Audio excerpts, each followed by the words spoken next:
খুলনার ডাকুপে মরহুম আবুল খায়ের খানের স্মরণে আলোচনা সভা ও দোয়া মাহফিল অনুষ্ঠিত হয়েছে। বিস্তারিত জানাচ্ছিলেন মোহাম্মদ শামীম হোসেন, স্টাফ রিপোর্টার, খুলনা থেকে। অভিযান নিউজ টিভির সাথে আছি আমি, তৌফিক হাসান। অতীতের স্বৈরাচারী সরকারের লুটপাট দুঃশাসন আমাদের মনে করিয়ে দেয়, দেশের সুশাসন ন্যায় বিচার প্রতিষ্ঠা করতে গেলে সৎ আদর্শবান রাজনীতিবিদ বেশি প্রয়োজন। আমাদের প্রয়াত নেতা আবুল খায়ের খান ছিলেন এ অঞ্চলের রাজনীতিতে আদর্শবান ও সততার প্রতীক।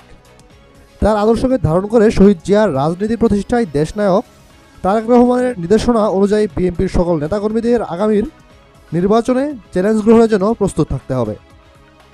শনিবার বেলা 12টায় দাগব উপজেলা বিএনপির প্রয়াত সভাপতি, চালনা পৌরসভার প্রথম পৌর প্রশাসক আবুল খায়ের খানের চতুর্থ মৃত্যুবার্ষিকীর স্মরণ সভায় প্রধান অতিথির বক্তব্য প্রদান করেন জেলা বিএনপির আহ্বায়ক মনিরুজ্জামান মন্টু।